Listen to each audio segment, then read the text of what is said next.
Olá a todos, então estamos aqui mais uma vez para gravar o nosso último vídeo,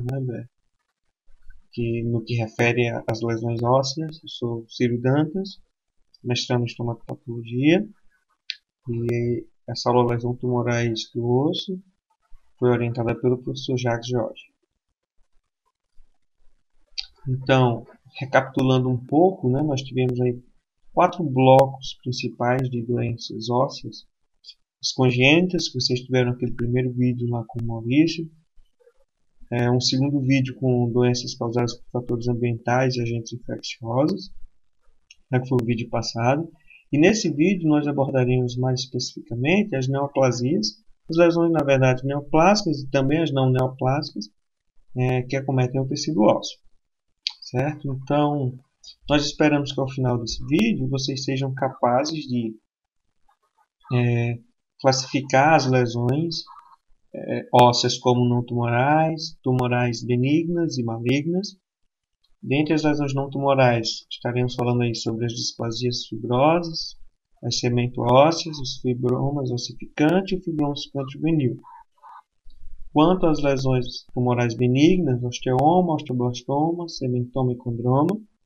E quanto às lesões tumorais ósseas malignas, abordaremos osteosarcoma, condrosarcoma, mieloma múltiplo e alguns tumores metastáticos, que acometem os ossos gnáticos. Então, é um conteúdo bastante interessante e esperamos que vocês façam bom proveito da aula. Iniciaremos pelo primeiro grupo de lesões, pelas lesões não tumorais ósseas benignas, onde abordaremos as displasias. Okay?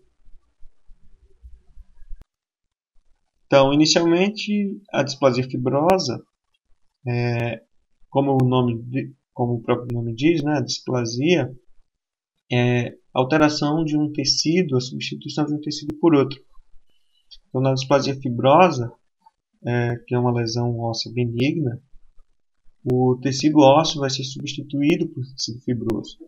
Isso pode ocorrer durante o desenvolvimento, ou pode ter um efeito mais tardio. E há falhas durante a ossificação, a calcificação normal do osso. A etiologia dessas alterações está causada a mutações genéticas. Homens e mulheres são atingidos de maneira equânime, então não há muita diferença. Acomete pacientes aí com um pico de prevalência na terceira década, que as lesões são diagnosticadas. Porém, essas lesões provavelmente já se desenvolveram ao longo do tempo. De todas as lesões ósseas, a displasia fibrosa vai apresentar 5 a 7% das lesões ósseas. Um achado radiográfico bastante comum da displasia fibrosa é esse aspecto radiolúcido em formato de vidro.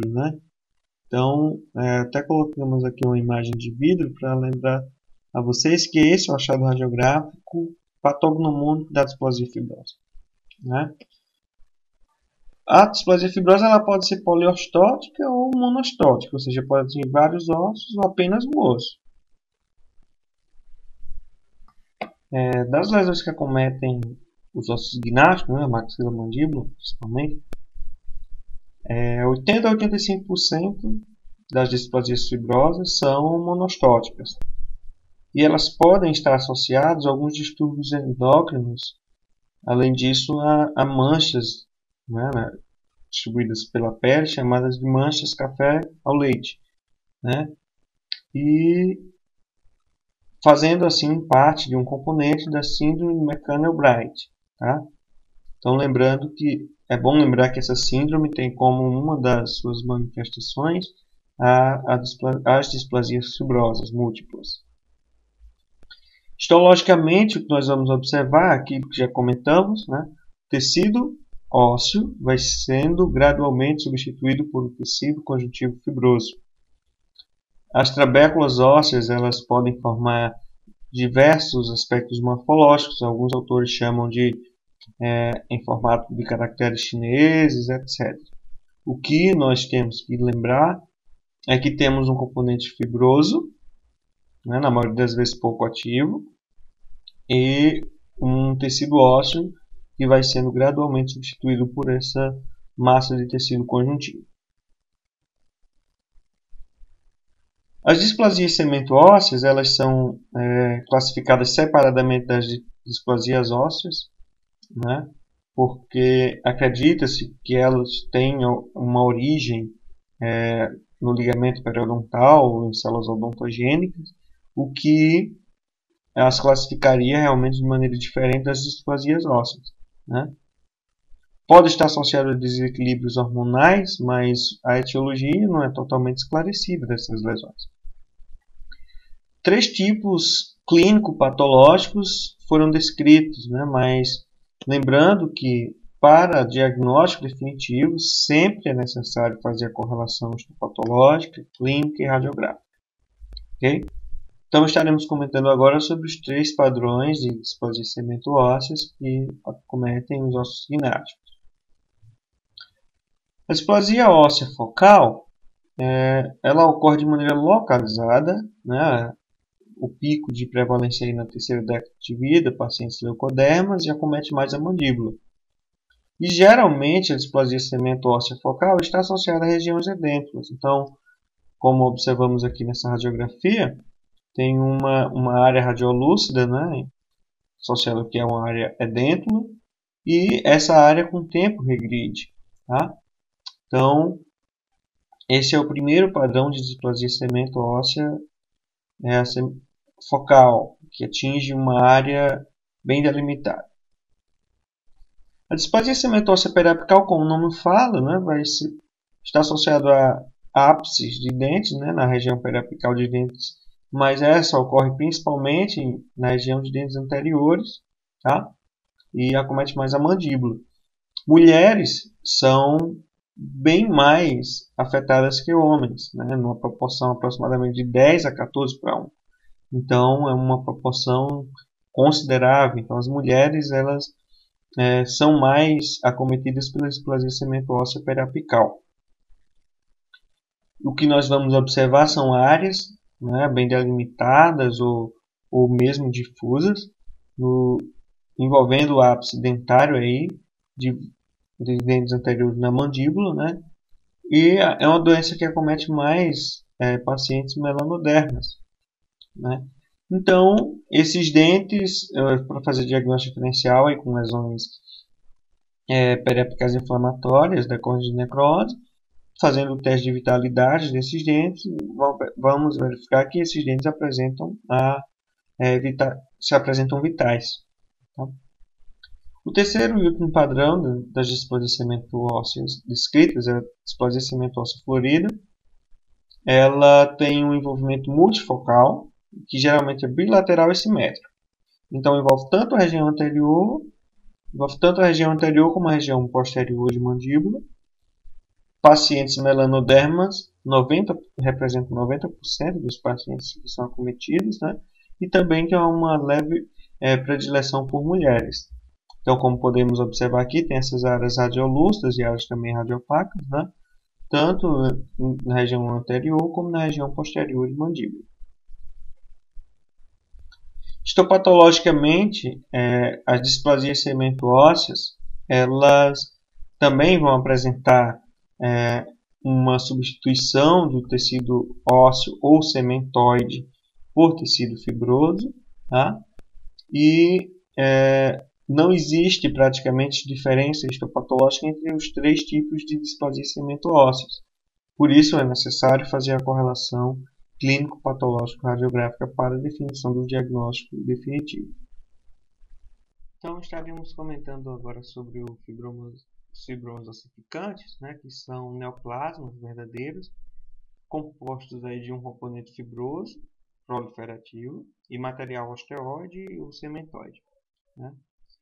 Algumas alterações genéticas, como por exemplo, mutação no gene HRPT2, né, tem sido associada à síndrome do hiperparatireoidismo e tumores ossificantes maxilomandibulares. Né? De maneira geral, quando eles ocorrem isoladamente, esses tumores têm uma etiologia um pouco controversa, podendo ter sido originário de epitélio odontogênico, que se diferenciou e proliferou, como de outras maneiras. Dependendo de sua extensão, né, por exemplo, se eu acometer a mandíbula, pode ocorrer parestesia, dor, expansão das corticais. Radiograficamente, o que nós vamos observar são áreas uniloculares, lesões uniloculares, bem definidas, né, e radiolúcidas, que vão conter material radiopaco no interior. Então, aqui mostra um exemplo de uma peça cirúrgica, né, de fibroma ossificante, onde nós observamos esse material bem esbranquiçado, né, compatível com tecido conjuntivo fibroso, e áreas de calcificação, né, que histologicamente o que nós vamos ver é um tecido conjuntivo, diferentemente das displasias em que o componente fibroso é pouco ativo, nós vamos ver uma proliferação intensa de fibroblastos associados aí a áreas de ossificação, né, ou de formação de tecido segmentoide. O fibroma ossificante juvenil é uma lesão um pouco controversa, né, uma condição patológica meio controversa, pois não existe nenhum dado histológico que o defina, né? Então, sua classificação vai se basear na idade do paciente, sítio de envolvimento e no comportamento clínico, né? Então, essa lesão vai acometer aí pacientes com média de idade entre 11, mas pode acometer pacientes mais jovens, até pacientes de 25, 30 anos. Prevalente no gênero masculino, né, vai causar expansão da cortical e são lesões que acometem a maxila e, por terem um comportamento clínico agressivo, são denominados como entidade separada, né? Então, clinicamente, o que nós vamos observar? Aumento de volume, né? E nesse corte tomográfico podemos observar que a lesão ela invade, né, o seio maxilar e provoca a expansão das corticais. Nós podemos observar que tem áreas radiopacas no interior da lesão. E histologicamente o que nós vamos ver é um tecido conjuntivo fibroso bastante ativo, né? Nós vemos aqui esses fibroblastos fusiformes, bastante proliferativos, com formação de tecido ósseo, né? Trabeculas ósseas pouco organizadas e que podem formar áreas semelhantes a cemento, né? Áreas cementoides. Então, algumas variantes histológicas têm sido definidas no objetivo de discutirmos essas variantes e basicamente apresentar para vocês um tipo de fibroma ossificante que pode ser mais agressivo e é classificado como fibroma ossificante juvenil. Então entraremos agora no grupo das neoplasias ósseas benignas, né? Iniciando aí pelo osteoma.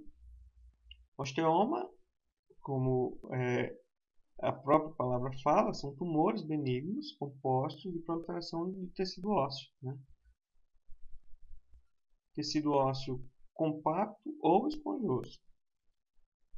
Existe uma controvérsia se são neoplasmas verdadeiros ou se é uma lesão reacional do osso, né? Ainda não se chegou a um acordo sobre isso. Isso porque acometem áreas periosteais, né, na mandíbula, por exemplo, e essas áreas elas possuem células com capacidade proliferativa. Então, põe em questão se realmente são lesões proliferativas não neoplásicas ou se é uma neoplasia verdadeira, né? Então, pode acometer mandíbula, côndilo, né, dentre outras áreas. São lesões indolentes, mas podem atingir grandes dimensões e o tratamento é cirúrgico, né? Histologicamente, o que nós observamos são áreas de formação de tecido ósseo aí, compacto, né, ou esponjoso, certo? E, diferentemente das outras lesões que temos visto, o componente fibroso é bem escasso, né? Então, o que chama a atenção no osteoma é realmente essa proliferação do tecido ósseo compacto.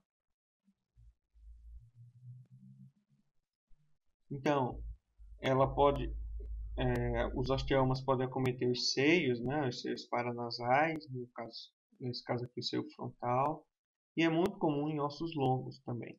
Tá? Então aqui nós observamos essa massa esofítica, né, composta de tecido ósseo tumoral. Lembrando que os osteomas eles podem estar associados a uma síndrome que já foi falada em outro vídeo, que é a síndrome de Gardner, né? É bom dar uma relida, uma revisada sobre síndrome de Gardner que está associada a esses osteomas. O osteoblastoma são neoplasmas que se originam dos osteoblastos. Então não tem proliferação do tecido ósseo, tem proliferação de osteoblastos. Acomete pacientes jovens antes dos 30 anos, prevalentemente mulheres. Alguns autores,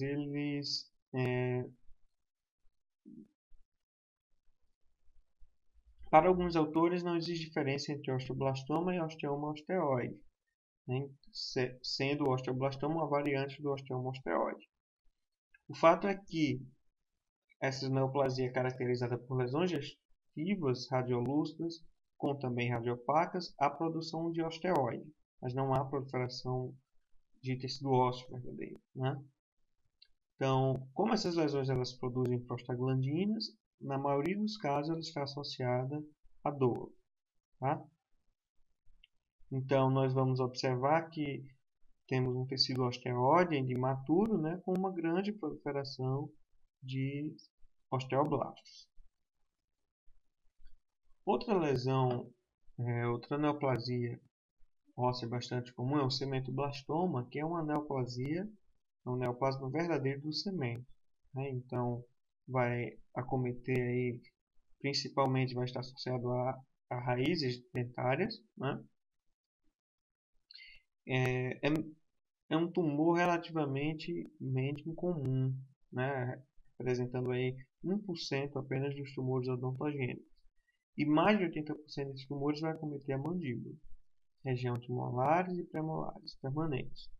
Não existe predileção de sexo, né? E lembrando, como é uma proliferação de cemento, né? Vai estar provavelmente sempre associado a um dente. O condroma é uma neoplasia benigna com produção de tecido cartilaginoso. Né?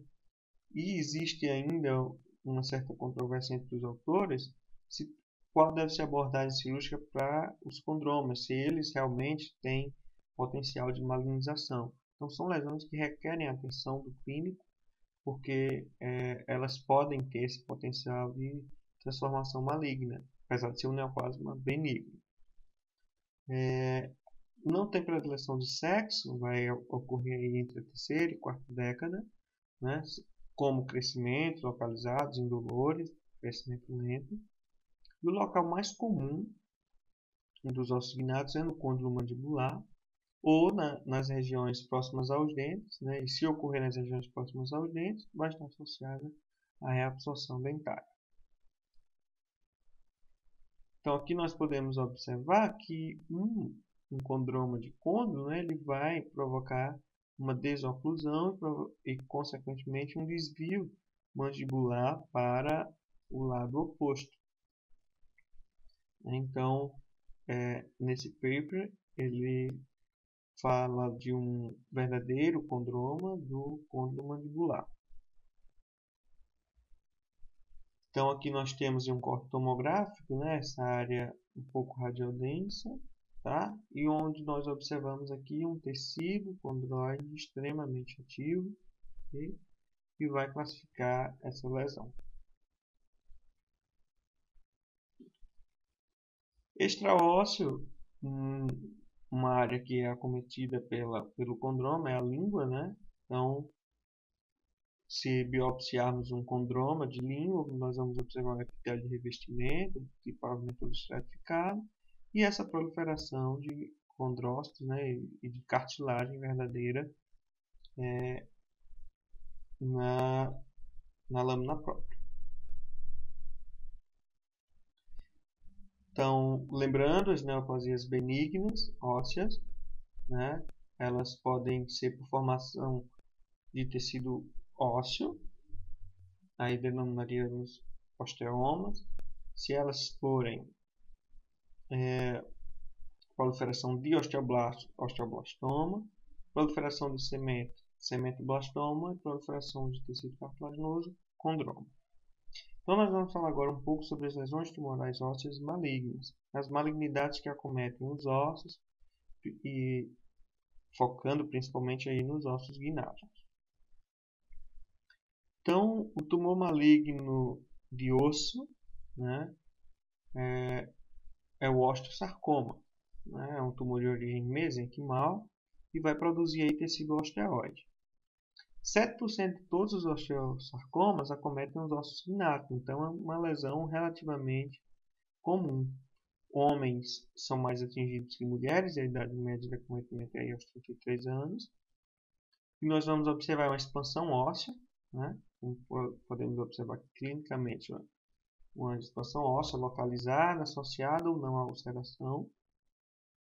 Na maioria dos casos vai estar, por ser um tumor infiltrativo, vai estar associado à parestesia, maloclusão, né? E dependendo se ocorre na maxila, pode causar esoftalmia e diplopia.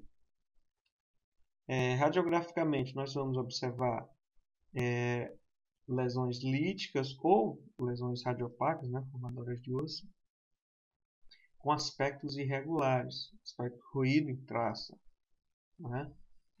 Vai causar reabsorção dentária e um achado radiológico bastante comum é esse aspecto em raios de sol. Então nós vemos essas projeções pontiformes aqui em formato de raios de sol.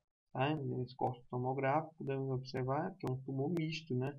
Temos área de tecido de destruição e área de tecido de neoformação óssea.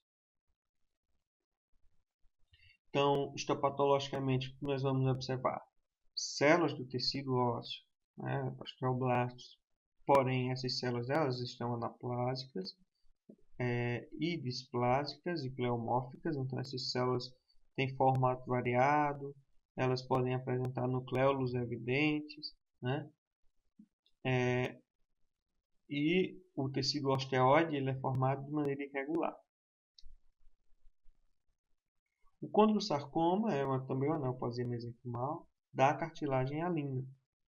É a segunda malignidade mesenquimal mais comum dos ossos do crânio e representa aí 11% dos tumores do osso e 2% dos tumores malignos de cabeça e pescoço. Tá?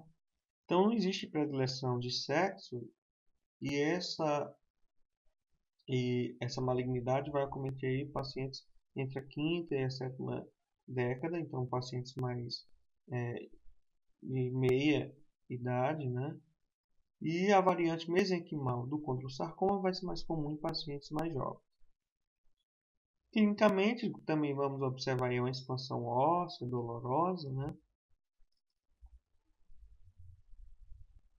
O curso clínico desta lesão é geralmente lento, vai causar maloclusão, movimentação dentária. Radiograficamente, nós vamos ver áreas radiolúcidas, né, que podem conter ossificações, focos de ossificação e reabsorção dentária. Histologicamente, nós vamos ver uma cartilagem hialina, com células também pleomórficas, né, algumas anaplásicas, totalmente indiferenciadas. Podemos observar áreas de formação do tecido osteoide e área de reabsorção óssea, certo? Então, nós podemos observar que neste corte histológico, especificamente, né, um tecido aqui um pouco osteoide e essa massa de células neoplásicas aí que invadem o tecido, né? Aqui nós temos condroblastos pleomórficos, né, com nucleolo evidente. Então, esses são os principais achados histopatológicos do condrosarcoma. Uma outra lesão maligna comum em ossos é o mieloma múltiplo, né, que vai se caracterizar aí pela disseminação maligna de células plasmáticas. Quando as células são predominantemente plasmócitos, então nós denominamos a lesão de plasmocitoma. É mais comum em adultos acima dos 40 anos, né? acomete mais homens do que mulheres, pacientes predominantemente também melanodermas. As lesões iniciais geralmente ocorrem em vértebras, pelve, costelas e crânio, e a mandíbula vai estar envolvida em 30% dos casos de mieloma múltiplo. Certo? Dor, parestesia, reabsorção dentária, mobilidade dentária, adelgaçamento das corticais e fratura patológica podem estar associados a essa malignidade. Okay? E radiograficamente o que nós vamos observar são áreas radiolúcidas, né, extensas, com adelgaçamento, com diminuição do tamanho das corticais. Nós temos aqui alguns exemplos de um mieloma múltiplo, né, um estágio bem inicial. Isso é um desafio diagnóstico, diagnosticar uma lesão maligna nesse aspecto, né? Temos que pensar quais seriam as condutas e os sinais clínicos que nos levariam a pensar em uma lesão maligna, né? Especificamente nesse caso, uma lesão aparentemente indolente. E aqui nós temos uma lesão mais invasiva, né? Com destruição da cortical ósseo-mandibular.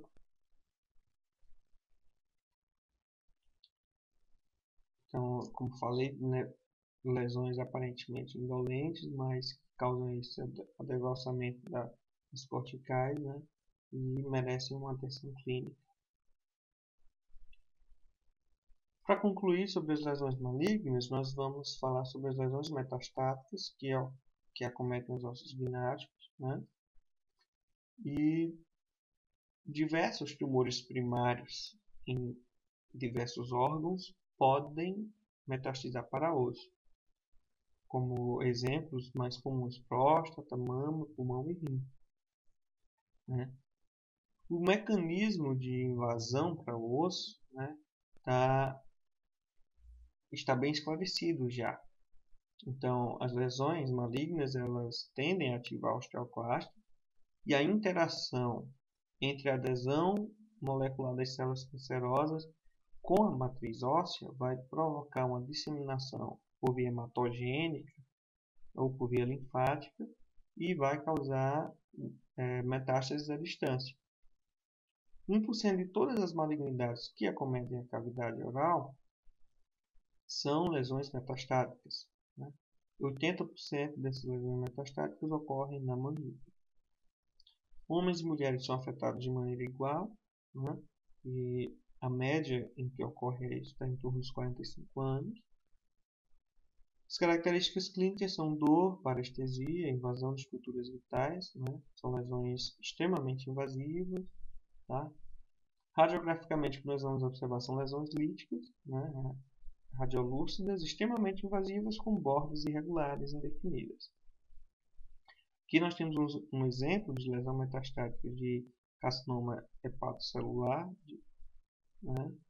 Após transplante de fígado, então foi diagnosticado como metástase, né, para maxila, então é uma lesão extremamente invasiva, infiltrativa. E aqui nós temos dois casos também de lesões metastáticas, né, um de câncer de próstata e esse outro aqui de câncer de células claras de rim, né, ambos em mandíbula. Tá?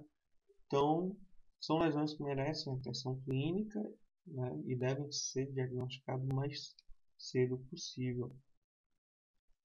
Gente, para concluir, lembrando que as lesões ósseas malignas, elas têm uma apresentação clínica muito parecida. Como vocês viram, a maioria delas são lesões líticas, algumas com formação de osteóide ou não, né? E realmente o desafio diagnóstico é mais histopatológico, né? E clínico, principalmente para diferenciar, né, descartar lesões benignas para que o tratamento possa ser o mais rápido possível. Então, nós temos, esperamos que vocês tenham compreendido um pouco desse universo que são as lesões ósseas. Agradeço a atenção de vocês, aqui são as nossas referências.